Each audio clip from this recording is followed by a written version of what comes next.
Ladies and gentlemen, welcome to game number 2 of the After Hours Gaming League Group 5 1v2 seed. We have Twitch TV versus Raytheon. I'm OrD, that's ITSORD, and starting in the upper left-hand corner of Akilon Flats, it is our blue Zerg player, the one, the only, DJ Wheat.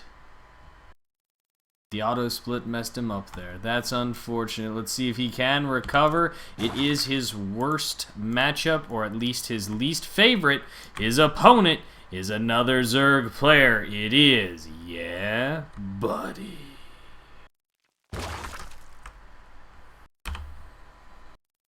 Well, there's no Lord wandering off over there, so we're going to try and follow that fella. And we're just going to hang out with him. It's a ZVZ on Akilon Flats right now. Currently, Raytheon is up over Twitch 1-0. This is actually the first match I've had an opportunity to cast of DJ Wheat, so, you know, a little part of me is nerding out, and I can look over here and be like, look, he's a player, yay! I'm kind of excited, I'm not even going to lie. And in his official profile and in many of his public statements that he's made, we have heard from DJ Wheat that he is just not a fan of the ZVZ, at least when it comes to his own personal performance, and he's never quite satisfied with how he does. Meanwhile, his opponent in his public profile, Worker Bump, yes, neither player clicking a mineral patch. His opponent is YeahBuddy, and he has actually stated that he doesn't care about any of the players that he's going to go up against. He just honestly could care less. He doesn't know any of them. He's not sure how or why it should affect his gameplay at all. And this is actually pretty nice right here at a DJ Wheat, just being a little bit annoying for YeahBuddy so that the base can't be set up here. And actually, with DJ Wheat getting the first hit off, it looks like, and YeahBuddy's not attending to it. Boom, ladies and gentlemen, our first kill of the game. Second drone does arrive pretty soon thereafter, and DJ has to get out of there with one life. I can't believe that. Almost does get the other cancel to go down, but let's come back in the main. We see the spawning pool going down as well as the extractor, and the drone, as it slowly but surely regains health, tries to come in here, but there are 3 whole other drones that want it dead. And wow, very nice little control here. Oh, so much wasted mining time, honestly, by this one drone. Could not ask for it to be more effective at all. And then really, it's going to make its way home here. Oh, actually, the scouting drone from YeahBuddy did discover the fact that the hatchery went down first. The Overlord follow-up sees that, in fact, no, it was not cancelled. Always love that reveal right as the hatcheries finish up, where they can actually see things that are around them. And DJ has been getting some extractions. It's actually kind of weird because I knew a 3-star general, no, 2-star general named DJ. That's what we called her when, you know, we weren't anywhere nearby her or anyone in any position of authority. So I think that's why I'm defaulting to saying DJ instead of just going out to the whole DJ Wheat. I don't know if he gets upset about that. I have no clue. I don't care if people call me O or OrD or Matt or M. So I tend to just make up nicknames for people like YeahBuddy. He's YB. Why be so mad, yo? Why be so hating on your opponent's drones? And you notice how I'm trying to fill time right now? Akilon Flats, honestly, really fun map. It's got introduced here with the addition of Heart of the Swarm. We can just explore a little bit of it right here as we're kind of waiting for more interesting stuff to happen. And we actually do see that a baneling nest is now down for both players. DJ Wheat having told us before many times that he does love the banelings, and you can listen to his cast and you can hear that exact same thing. I'm so excited for when this game comes out. It's going to be so nice to have some of the major tournaments happening again, having some of the returning personalities. You guys can feel free to check out the other After Hours Gaming League casts and games by heading over to AfterHoursGamingLeague.tv. You can also find some of my friends casting from Map Control Co. There's a little competition that was going. They actually got some shoutouts from day 9, which I'm sure you can agree with is awesome. Makes you feel really cool. So more gas here now being taken by DJ Wheat. And I'm trying to avoid saying look at this, because I do recall him saying that that was a personal pet peeve of his. But look at this! There are Zerglings moving across the map, and we're going to follow them because, well, why not? Let's open the units tab and see that we actually stopped droning at 20, we being YeahBuddy. And he's got 38 Zerglings moving out to go against 3 Queens and a Spine Crawler. Some pretty nice hatchery, or rather Overlord positioning there does allow DJ to realize that this is incoming. He's able to pull his drones, keep all of them alive, and now he's got some banelings on the way, but it's probably going to be too late to save this hatchery. A couple of drones going in there to see what they can do. Oh, God, so nasty. So very, very nasty. And I like this too. Fantastic decision out of YeahBuddy. He does what damage he knows that he can. He gets out of there before these banelings are able to clean him up, and we actually have a droning up of 5 happening behind that. Really, there's just nothing that DJ Wheat can do here. Even the Spine Crawlers, I think, are a little bit of an over-investment. A few banelings really would kind of be all that's needed, and this kind of forces our hero here, as I've been talking about him more because we all know about him a little bit more. It forces Wheat to respond in some way. The banelings are going to be able to prevent that. I kind of do wish they were a little bit closer positioned to the front. Oh my goodness, we have more banelings. Where was that happening? Wow, it's happening right in front of my eyes, and we may see a retaliatory strike, but the Zergling comes out. Nicely done there by YeahBuddy. Got out just far enough to see that. Oh, that's not good. 3 banelings, I think it was, for 1 Zergling, and another one may get even more. And the Spine Crawlers target down some of the banelings. This is not effective so far. Thus far, this is a terrible, terrible investment. And here goes everything. And honestly, that was really the gamble to get DJ Wheat back in the game. I'm very concerned for him, but he's got some Spine Crawlers, he's got some Queens, he's got defensive Banes. He is at least impregnable for the time being, but once roaches come out, and oh, actually, it looks like Mr. Wheat playing that pretty intelligently here, saying, hey, I'm gonna go ahead and get some roaches because I know that I'm not ready for that next tier yet, and I'm not gonna be for quite a little while. And the Overlord goes down to the Queen, the Predator.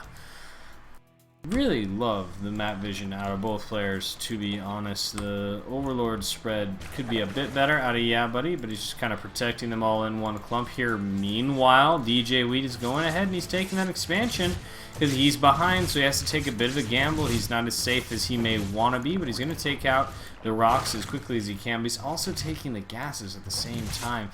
Oh, that leaves him vulnerable. It does make sense, though, because he's got the roach horn, so he's able to protect himself. Meanwhile, our opponent, YeahBuddy, I'm not quite sure what his plan is here. He's really not moving out to do anything at all until finally these Zerglings decide to move forward. But a baneling, oh, if only it had speed, and then some random Zerglings not really paying attention, and oh, a great baneling bust, but it really doesn't matter as there's no Zerglings coming up here at all. There has to be a cancel here, yeah. Oh, goodness. Oh, another great baneling, really, oh, another fantastic baneling! But still, that attack overall was extremely effective because the third base, which was a gamble, it had to be made, could not be set up. And the drone count is just not what DJ Wheat wants it to be. That poor man right now. YeahBuddy's still convincingly in the lead. And then look at all these little patches of energy that are going to be used. I'm still kind of surprised, to be honest. YeahBuddy hasn't set up that third base. He's at 59 workers, though, to the 29 of his opponent. Even more Spine Crawlers are coming up because, again, YeahBuddy's presuming that, yeah, buddy, you gotta attack me now. And roaches are moving across the map to do exactly that. Meanwhile, the Glial reconstitution on its way, and also, ladies and gentlemen, Aspire. There it goes. The third base finally coming down. for our player in the red, hailing from Raytheon. That's YeahBuddy. And our other Zerg, DJ Wheat, hailing from Twitch TV. Only halfway through reestablishing his third. A couple of these really kind of unimportant in the long run there, as long as there are still some that can connect the bases. Oh, a bit of a preemptive cancel there, and then Wheat's going to pull back. And why not? There really is no standing army right now as we're waiting for the transition into Mutalisk. But again, DJ Wheat only at 32 workers. We've only got 9 larvae right now. He really doesn't have a choice to do anything at all besides drone up. He's got the roaches in an offensive posture, but these Mutalisks, once they pop, where are they? Here they come. This is not going to be good. And the Banelings are found. Minerals pop up, not even sure what happened there. The roaches return home, and really there are only 2 responses here. It's stop making roaches or make way more roaches. Stefano taught us that one. When your opponent goes Mutalisk, you just go roach, and it actually can work. But oh, there's wanna be one spore crawler. His base is so unprotected. There's no anti-air. There's spore crawlers over at the expansion, but the third base with just nothing at all, and even more and more units are flooding across the map here for YeahBuddy. Oh yeah. The Mutalisks are getting out of dodge. They're arriving as we have some Baneling busts at the top of the ramp. Well, a couple of Zerglings tried to pop up there. Now the Mutalisks are going to move around the map, clean up as many of these overlords as they can, and that's going to waste DJ Wheat's time because, well, he's supply blocked there. He still is. He's waiting on some larvae to be available so that there he goes. He can produce overlords, and he's going to overcompensate too because he's got to increase his overall army size, but also, this is going to be a little bit ironic. Are they going to see each other? Really? 2 ships passing in the night, but some Hydralisks are out, and they're going to be able to deal a lot of damage here to the Mutalisks. Meanwhile, there was a bit of a gas steal up there. I almost feel like maybe perhaps DJ Wheat said, hey, you know what I could do? I could take that base as my expansion. There has to be a cancel down here at the 4th. That's really good. The Mutas are pulling back to try and deal with this, and why not? But then the burrow! Great thinking there by DJ Wade. He's doing a lot of things to get himself back in this game, except for the fact that he doesn't have a third. He does not have the income to keep up with this. 69 workers for his opponent with 1,800 minerals on that income chart versus his own 1,200. And then just this Mutalisk Roach army is gonna be very difficult to deal with just, well, you know what? That's a lot of Hydras, and they move a little bit faster in this game. They're gonna get across the map just at the right time as the Overseers arrive. Oh, the Hydralisks just barely aren't able to attack them there, and the Spine Crawlers do finally all finish repositioning. Hydra Roach now trying to find a position in which they can attack. They actually kind of get themselves into a bit of a pinch here. Honestly, that leaves it open to some Mutas or even Zerglings running by, but the Mutas engage before the Roaches. That's a mistake, and this is such a nice little concave. A great position taken by DJ Wheat here as he sets up his third base, and our Raytheon hero YeahBuddy trying to discover what he could possibly do. As some Banelings come in from behind, but look at that Roaches. There's just so many of them for our opponent. And yeah, the only thing to do now is to waste as much time as possible to set up the base, kill some queens. That's a very, very effective use of time. Kill off a couple of drones, maybe even prevent an upgrade to the Roach War in there. It does go down, but dear goodness, YeahBuddy saying, hey, I've got some extra larvae from these macro hatch things that I have, and you don't have any of those. So sure, go ahead, kill off some stuff. That's fine. My army value is twice yours. We're looking at 90 supply to 190. So even more than twice because my mass skills are just that darn good. And this is, it was the moment I thought, such great positioning chosen by DJ Wheat, but YeahBuddy proving to be up to the challenge. Even has some more harass coming in here, being able to almost find a little hole. Honestly, they probably could have gotten in here and killed off the spawning pool. Spore crawlers at least would have had to reposition. And there's a queen kind of for free, sort of, but the Hydralisks are able to react in time. Some drones going down kind of as a little bit of a casualty of war, but to be honest, that's a big deal for DJ Wheat right now. He's got 42 workers on the map versus his opponent's 65. The income is what this all comes down to. Income and larva production. And at this moment, kind of feel like YeahBuddy is a dog teasing with its meal before it finally decides to eat it. He's already incapacitated his opponent. Now he's just got to eat up, but he's going to enjoy this moment, and why not? Spine crawlers are going to give him a nice defense from behind, and overproduction of overseers is great too. I don't like the fact that he's got just a few Hydralisks peppered in. I think it's a very odd decision. I mean, I guess you could view it a bit like Marauders, but since they have no kind of slow ability, really they're just there for DPS, I suppose. And now we have another awkward position being gained here by... And this, ladies and gentlemen, is more than likely the last engagement of the game, as all of those roaches and hydras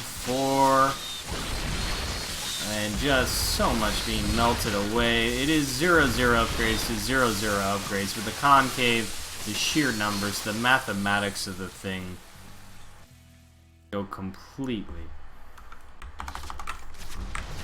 in YeahBuddy's favor. Even a couple overlords getting picked off there at the end. Some more and more dying off. Let's take a journey across the map, you and me. Let's go on this journey together. Thank you for coming with me. And we will see that there are all of 2, 4, 6 spine crawlers, a few spore crawlers. Some roaches are actually hidden up in a random location. I'm not sure if they can get out. And really, we do have a reproduction of something that might be considered a formidable army 10 minutes ago. But we're at the 23-minute mark, ladies and gents, and these Zerglings are all changelings. Oh, that was such a weird moment. I was like, they look so odd, but we're in HOTS. So I don't know, maybe it's completely normal. Once these rocks go down, time is going to be up for our Twitch player. Raytheon already up 1-0 overall in this set, but don't worry, it is a best of 5 format, so there's still a chance for Twitch to come back into it. Thank you everyone for tuning in. I again am ITSORD. This is a lot of fun. Shout out to After Hours Gaming League, Red Bull, and of course Day 9 TV. Click on that next link or just wait for it to load. If you're in the playlist, you can find more from me at OrD StarCraft.